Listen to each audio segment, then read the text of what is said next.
नमस्कार, आप देख रहे हैं बिग बाइट लाइव और आपके साथ में विजेंद्र सोलंकी। वक्फ संशोधन बिल को माना जा रहा है कि 2 अप्रैल को संसद में पेश किया जा सकता है और सरकार पहले लोकसभा में बिल पेश करेगी और सत्र 4 अप्रैल तक चलने वाला है। इन सबके बीच में संसदीय कार्य मंत्री किरण रिजिजू ने जो बयान दिया उसने कई सवालों को जन्म दिया। उन्होंने कहा कि हम संसद में वक्फ संशोधन विधेयक पेश करने की तैयारी कर रहे हैं। बिल पर संसद के बाहर खूब विचार विमर्श हुआ है। हमें सदन में बहस और चर्चा में भी जरूरी भाग लेकर महत्वपूर्ण जानकारी देनी चाहिए। उन्होंने आगे कहा कि बिल पर बनी जेपीसी ने लोकतांत्रिक भारत के इतिहास में अब तक की सबसे ज्यादा परामर्श प्रक्रिया का रिकॉर्ड बनाया। सभी राजनीतिक दलों से अनुरोध है कि लोगों को गुमराह ना करें। वहीं दूसरी तरफ इस बिल के विरोध में हाथों में काली पट्टी बांधकर नमाज पढ़ी गई तो किसी ने कहा कि यह बिल लाशों के ऊपर से गुजरकर ही पास हो सकता है। वहीं कुछ मुस्लिम स्कॉलर ऐसे रहे जिन्होंने कहा कि इस बिल की जरूरत है और यह बिल आना चाहिए। तो सवाल यह कि गुमराह कौन कर रहा है और क्या तनाव पैदा करने की स्थिति बनाई जा रही है। आज बात इसी मुद्दे पर।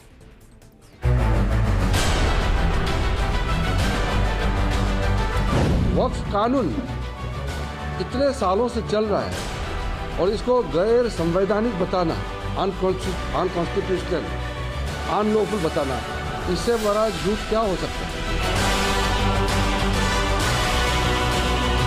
किसान आंदोलन के दौरान उससे पूर्व फार्म लॉज में भी हमने कहा हड़बड़ी मत करिए, विचार करिए, लगातार संवाद करिए। माने नहीं, क्या हुआ फाइनली?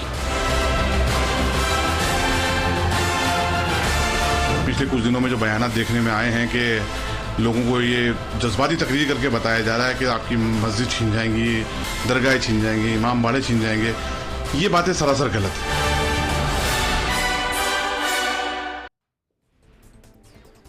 क्या वाकई में गुमराह किया जा रहा है या जागरूक किया जा रहा है? जागरूक किया जा रहा है तो क्या जानकारी गलत दी जा रही है? सवाल गंभीर है और इस मुद्दे पर बात करने के लिए हमारे साथ मौजूद हैं कांग्रेस प्रवक्ता डॉक्टर सीबी यादव जी, हमारे साथ अधिवक्ता के तौर पर मोहित खंडेलवाल जी हैं और राजनीतिक विश्लेषक के तौर पर एकलव्य सिंह जी हैं। शुरुआत सीबी यादव जी आपके साथ। जो कहा जा रहा है कि गुमराह किया जा रहा है, आपको लग रहा है कि वाकई में बिल के पास होने से पहले माहौल अलग बनाया जा रहा है, जबकि इंतजार किया जाना चाहिए, उसके इंपैक्ट का इंतजार होना चाहिए और कोई भी देश का कानून ऐसा नहीं जिसमें बाद में सही के लिए संशोधन ना हो सके? विजेंद्र जी, दिक्कत संशोधन या इसके प्रावधान और ट्रांसपेरेंसी, इससे ज़्यादा दिक्कत जो है वो इंटेंशन पे है। किस मानसिकता के साथ ये लाया जा रहा है? ये भारतीय जनता पार्टी की जो हिंदू मुस्लिम ध्रुवीकरण की राजनीति है, उस राजनीति की मानसिकता से लाया जा रहा है। और ये मैं ऐसे नहीं कह रहा हूँ, जब ये वक्फ बिल संशोधन पेश होता है तो जय श्री राम के नारे लगना क्या दिखाता है? वो उस मानसिकता को दिखाता है। तो जो इंटेंशन है, उस इंटेंशन पे सबसे बड़ी प्रॉब्लम है। दूसरा है जो प्रक्रिया है, जिस प्रक्रिया के तहत लाया जाता है। कोई भी चीज़ होती है, जो स्टेक होल्डर्स होता है, जो संबंधित वर्ग होता है, उसका सम्मिलित होना बहुत ज़रूरी होता है। पहले किसान बिल के संदर्भ में भी किसानों से बिना पूछे 3 गिफ्ट दे दिए उन्हें काले कानून के तौर पर। अब जो वर्ग जो प्रभावित हो रहा है, उसके जो रिप्रेजेंटेटिव है, उसका जो प्रतिनिधित्व करने वाले लोग हैं, उसके जो इंटेलेक्चुअल्स हैं, उनको शामिल किए बिना आप ये थोपो कि नहीं ये ठीक है, तो ये कभी भी किसी भी स्टेक होल्डर में नहीं, उस समाज को, उसके प्रतिनिधियों को शामिल किया जाता है। सबसे बड़ा मंथन हुआ जेपीसी में और उसके बाद बिल आएगा।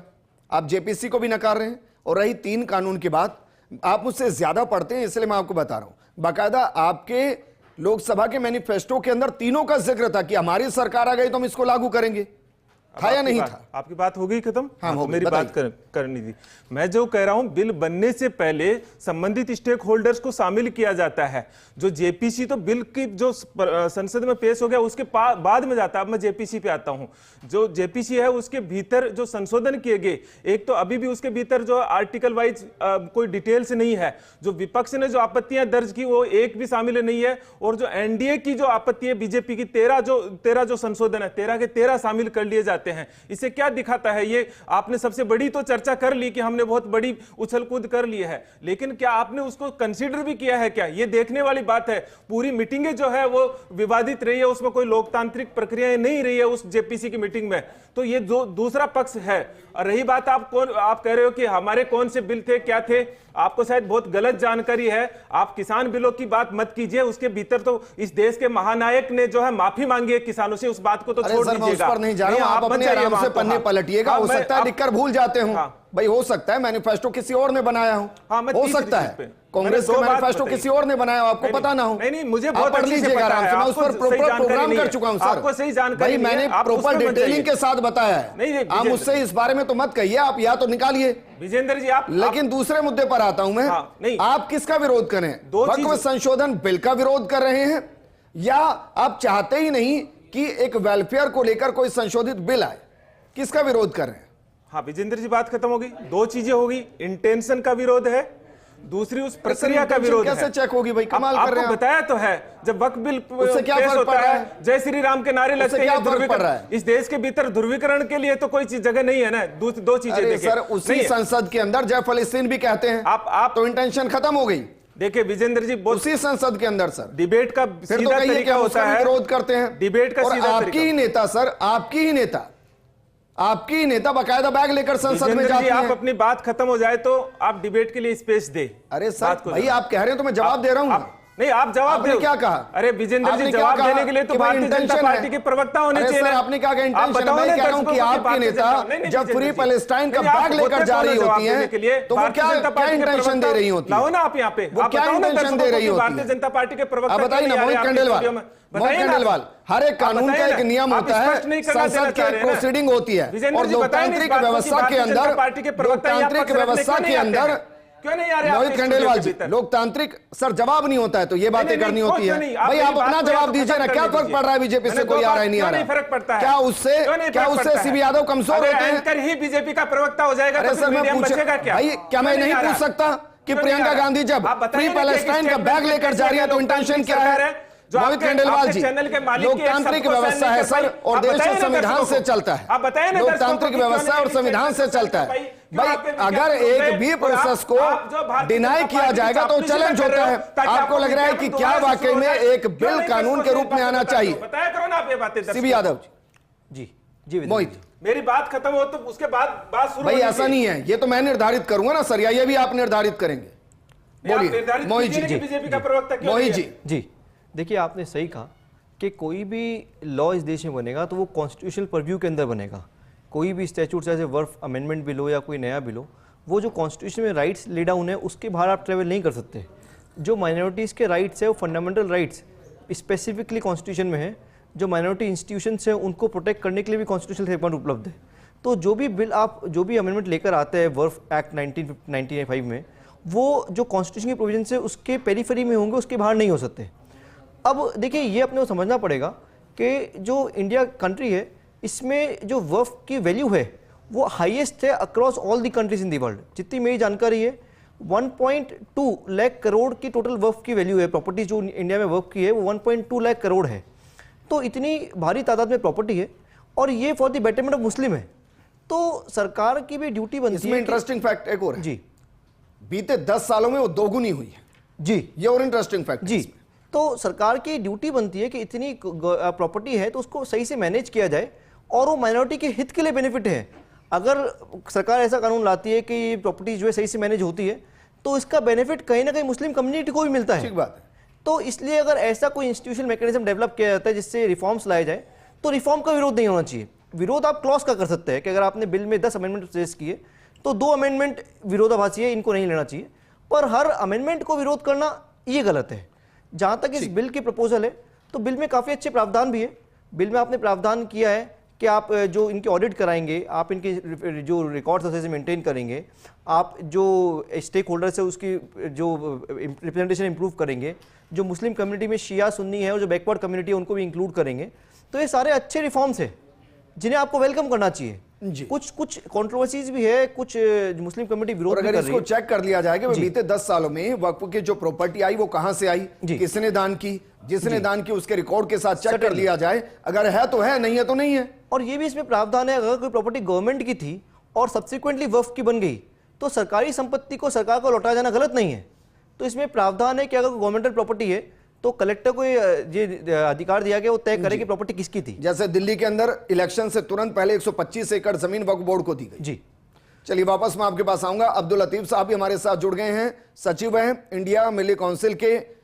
अब्दुल लतीफ साहब, भाई काली पट्टी बांधी जा रही है, बयान दिए जा रहे हैं, वक्फ कानून अभी बना ही नहीं है, वो संसद से पास भी नहीं हुआ है, फिर विरोध क्यों कर रहे हैं? आप क्या चाहते हैं, पास होने के बाद विरोध करें? आप क्या चाहते हैं? आप ये चाहते हैं कि हम पास होने के बाद विरोध? तो सर दो चीज मैं जानना चाहूंगा आपसे।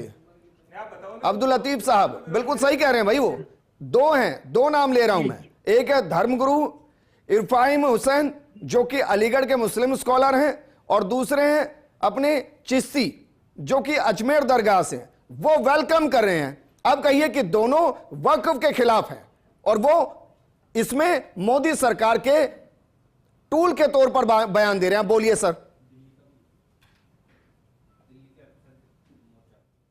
क्या हो सकता है उनके अपने इंटरेस्ट होंगे, वो अपने इंटरेस्ट को कोई भी बात कहते हैं तो कोई मुसलमानों की बात नहीं है, अपने इंटरेस्ट के अंदर वो कोई बात है। आप बड़ा बयान दे रहे हैं सर, आप कह रहे हैं कि अजमेर दरगाह के सैयद चिश्ती अपने इंटरेस्ट में बयान दे रहे हैं, मुस्लिम समाज के इंटरेस्ट में नहीं, आप ये बयान दे रहे हैं?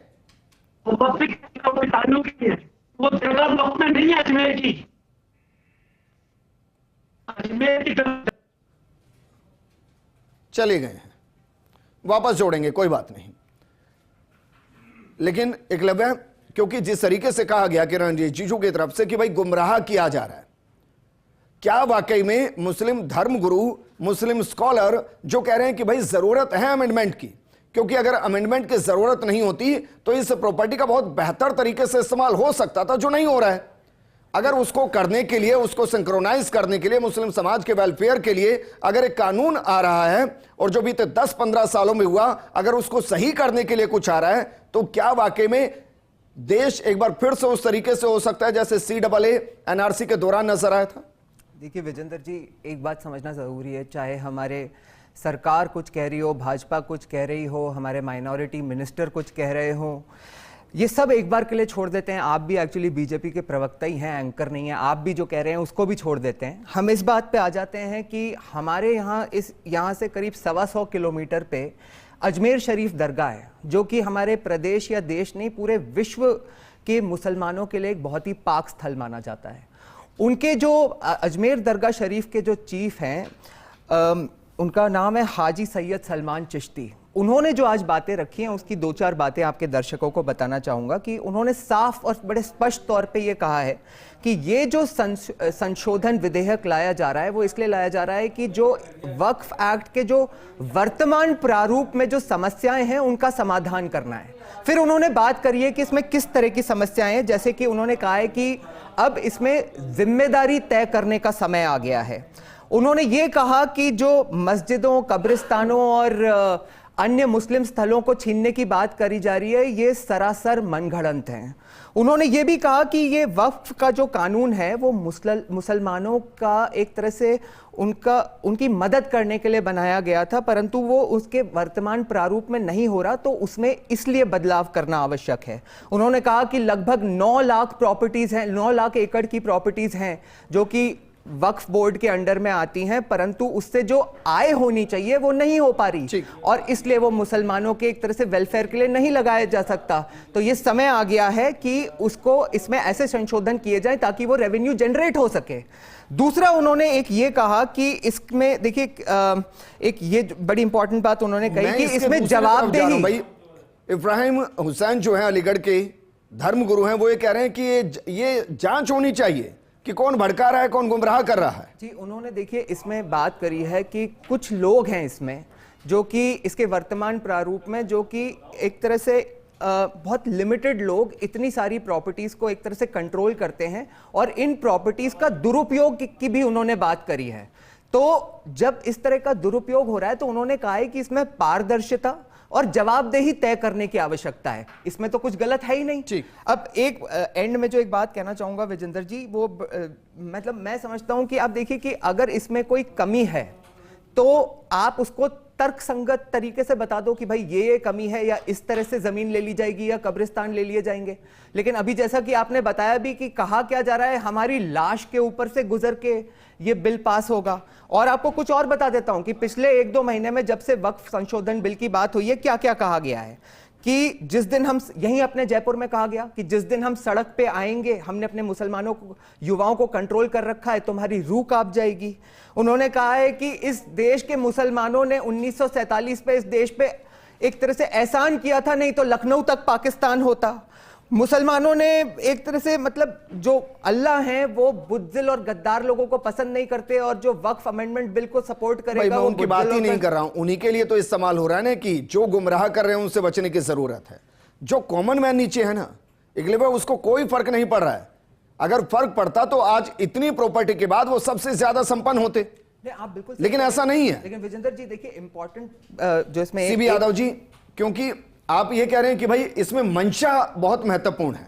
अब मैं आपसे पूछता हूं, हो सकता है साल में गलत कोट कर रहा हूं, 2013 के अंदर केंद्र सरकार जब जा रही थी यूपीए की, उन्होंने वक्फ बोर्ड के बिल के अंदर संशोधन किया था, वक्फ संशोधन लेकर आए थे, और वो क्या था सर?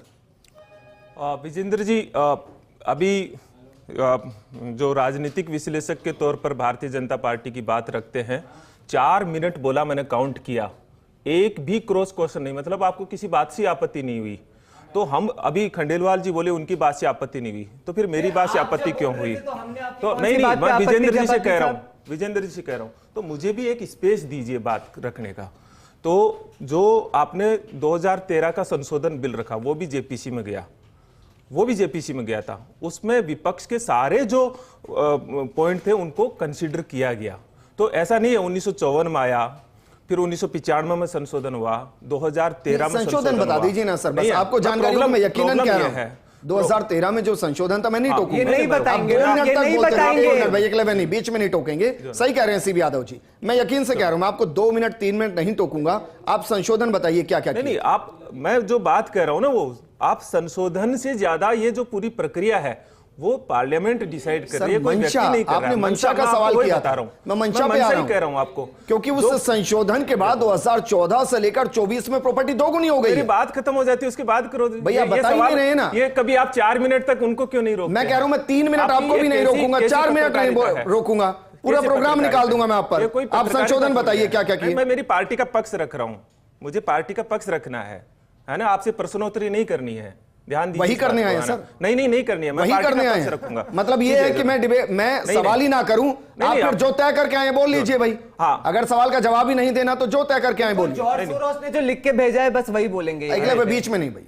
हाँ, आप इस तरह की भाषा, मैं रोक रहा हूं ना, मैं नहीं करूंगा ना बात। भारतीय जनता पार्टी का प्रवक्ता बोलेगा तो मैं बोलूंगा तुम जॉर्ज सोरोस के दलाल हो। कौन है? दलाल हो, ये कौन है आप? जो है इस तरह की भाषा इस स्टूडियो के भीतर आप लाके उनको बात करवाते हो, ये कौन से राजनीतिक विश्लेषक है?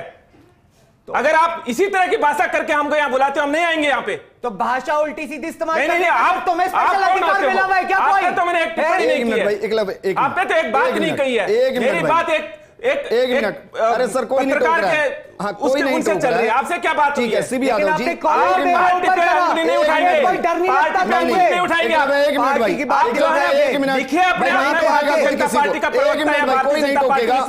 ठीक है सीबी यादव जी, इतने ये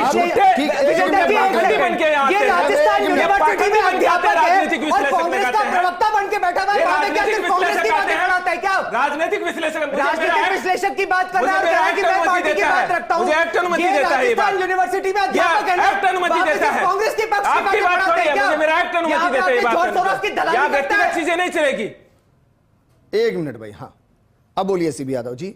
कि भाई जो संशोधन किए गए थे वो क्या किए गए? नहीं, पहले आप अपने विश्लेषकों को, उनके बीच में हमने नहीं बोला। नहीं बोलेंगे भाई, बोलिए आप क्या संशोधन किया? हमने उन पे कोई टिप्पणी नहीं की। अरे सर अब हो गया ना, बताइए ना आप क्या क्या किया? नहीं, मैंने अंगुली नहीं करेंगे, अंगुली नहीं करेंगे, गलत बात है, अंगुली नहीं करेंगे, गलत बात है ना। एक मिनट नहीं टोका उन्होंने, सच है भाई। अरे तो झूठ बोल रहे हैं यहाँ पे, सफेद झूठ। नहीं ठीक है, जैसे वक्त पे झूठ बोल रहे हैं वैसे यहाँ पे झूठ बोल रहे हैं। हम नहीं बात करेंगे जो ना, एक मिनट आप इस तरह से अगर डिबेट करवाएंगे। यादव जी बोलिए भाई, बोलिए क्या क्या संशोधन किए सर? थोड़ी है यहाँ पे। अरे सर बोलिए ना क्या क्या संशोधन किए, बोलिए 2013 में। मेन बात जो है वो सबसे बड़ी बात है, मैंने पहले भी बताया, इंटेंशन। दूसरी बात है भ्रम। सबसे बड़ा भ्रम क्या फैलाया गया कि वक्फ बोर्ड की जो ट्रिब्यूनल है, उन ट्रिब्यूनल के जो केसेज है उनकी कहीं अपील ही नहीं हो सकती है। कितने केसेज होंगे जिनकी अपील होती है? अगर कोई मुद्दा भी है तो वो जुडिशरी में पहले भी जुडिशरी की प्रक्रिया में जाता है। हमारी सबसे बड़ी आपत्ति यह है कि जो वर्ग प्रभावित होता है उस प्रभावित वर्ग को विश्वास में लिया जाता है। उसके प्रतिनिधित्व कौन करता है, इसका सवाल यह होता है कि उस वर्ग के, जैसे मुस्लिम समाज के लिए किया जा रहा है, तो मुस्लिम समाज की जो प्रतिनिधि है उन प्रतिनिधियों से बात की या नहीं की, उन स्टेक होल्डर से बात की या नहीं की, विपक्ष को विश्वास में लिया या नहीं लिया, प्रक्रिया क्या है, इंटेंशन क्या है, ये सारी चीजों को लेके आते हैं तो ये वही उसी जगह जाता है जहां पे किसान 3 बिल लेके आए थे। उसी तरह से ये जो पूरा वक्फ बिल है वो पूरी तरह से भ्रम फैलाने के लिए, ठीक है, अब मैं सवाल कर सकता हूं कि वो जो तीनों किसान कानून है ना, इनके खुद के 2019 के मैनिफेस्टो में थे, क्यों थे जरा बताइए? आपके 2019 के मैनिफेस्टो में मैनिफेस्टो में आप बताइए थे या नहीं थे? आप तीनों बिल का नाम ही बता दीजिए अभी। आप छोड़िए, यहाँ पे आके सबसे बड़ा एक मिनट भाई, सीबी यादव जी कोई बात नहीं, मोहित खंडेलवाल हमारे साथ हैं। मोहित अगर आप बता पाए तो भाई बताइए 2013 में ऐसा क्या संशोधन हुआ था कि 2014 से दोगुनी हो गई प्रॉपर्टी, और अगर अब एक बिल आ रहा है तो उस पर मंथन होना चाहिए ना? जी विजेंद्र जी, देखिए जितनी मेरी जानकारी है, जो मेजर अमेंडमेंट 2013 में किया गया था वो वक्फ की डेफिनेशन में किया गया था। उसका ये था कि जो नॉन मुस्लिम प्रॉपर्टीज़ है वो भी वक्फ की डेफिनेशन में आ सकती है। तो उस कारण से जो आप कह रहे हैं कि जो प्रॉपर्टीज़ का इसमें इंक्रीमेंट हुआ है, थोड़ा बढ़ाकर बताइए। जो नॉन मुस्लिम, जैसे वैसे तो अब जो अमेंडमेंट आ रहा है वो ये है कि अगर अभी तो छोड़ दीजिए, 13 में क्या था, तो अगर कोई नॉन मुस्लिम की प्रॉपर्टीज़ है तो वो भी वक्फ में कंट्रीब्यूट की जा सकती है और उस पर भी वक्फ बोर्ड अपनी कार्रवाई कर सकता है। तो सिर्फ मुस्लिम ओनरशिप की प्रॉपर्टी होना जरूरी नहीं है, नॉन मुस्लिम की प्रॉपर्टीज़ भी आप कंट्रीब्यूट कर सकते हैं। तो इसी कारण से जो आप कह रहे हैं कि 10 साल में इंक्रीमेंट हुआ है, वो इसी कारण से हुआ है कि नॉन मुस्लिम्स की प्रॉपर्टीज़ भी वक्फ में कंट्रीब्यूट की गई है। कैसे? समझ लीजिए कोई प्रॉपर्टी आपने, जैसे आपने दिल्ली का एग्जांपल दिया कि 120 बीघा लैंड थी, वो इलेक्शन से जस्ट पहले कंट्रीब्यूट कर दी गई, तो उसके पीछे बहुत सारे फैक्टर्स हो सकते हैं, बहुत सारे स्टेक होल्डर्स होते हैं कि क्या प्रक्रिया चल रही है, किस कारण से कर रहे हैं। पर अगर नॉन मुस्लिम की प्रॉपर्टीज़ आप अलाउ करते हैं वो कहीं ना कहीं कानूनी मंशा के विरुद्ध है। और जो नया बिल है वो इसको डील करता है। वो ये कहता है कि अगर कोई मुस्लिम है तो अगर वो मुस्लिम रिलीजन लगातार 5 साल से प्रैक्टिस कर रहे हैं उसके बाद ही वो अपनी प्रॉपर्टी को वक्फ में कंट्रीब्यूट कर पाएंगे, उससे पहले नहीं। तो कंटिन्यूटी इसमें आती है कि जो मुस्लिम है अगर वो मुस्लिम रिलीजन को प्रैक्टिस कर रहे हैं और 5 साल लगातार प्रैक्टिस करने के बाद वो अपनी प्रॉपर्टी को कंट्रीब्यूट करके मुस्लिम वेलफेयर में देना चाहते हैं तो वो दे सकते हैं। तो ये मेरे हिसाब से एक पॉजिटिव अमेंडमेंट है, इसमें गलत नहीं है। ठीक है, अब्दुल लतीफ साहब हमारे साथ है क्योंकि वो दूर बैठे हुए हैं। अब्दुल लतीफ साहब, मैं फिर वही सवाल कर रहा हूं, आप ये कह रहे हैं कि भाई अलीगढ़ के जो धर्मगुरु हैं इब्राहिम हुसैन और चिश्ती साहब दोनों ही इस वक्त वक्फ के खिलाफ बोल रहे हैं और उनको मुस्लिम समाज से कोई लेना देना नहीं है, दोनों अपने निजी हित में बात कर रहे हैं, आप ये कह रहे हैं? यही कह रहे हैं, उनका अपना निजी स्वार्थ हो सकता है, बाकी सारे पूरी हिंदुस्तान के मुसलमान नहीं चाहते कोई भी अमेंडमेंट हो, कोई भी अमेंडमेंट हो करके भेजे हैं। सर 13 को तो बड़ा, 13 में जो अमेंडमेंट किया वो तो आपने हाथों हाथों स्वीकार कर लिया, क्यों किया फिर अगर अमेंडमेंट नहीं चाहिए तो? इसमें 2 औरतें जो है होनी चाहिए मुस्लिम समाज की, ये सब मौजूद है, इससे बीजेपी झूठ फैला रही है और बीजेपी ने अगर इसके, अरे सर फिर तो वेलकम कीजिए भाई, अगर जो अभी है और उसी व्यवस्था को फिर से लागू किया जा रहा है तो वेलकम कीजिए, इसके तैयार हो जाए, हम भी सड़कों पर उतरने के लिए तैयार है।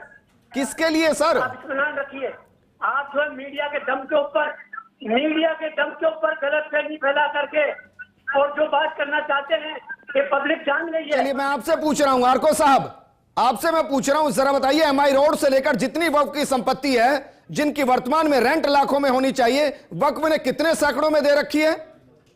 अंधेरी नहीं। तो इसलिए आप यकीन मानिए कि मीडिया के भरोसे कुछ नहीं होने वाला है।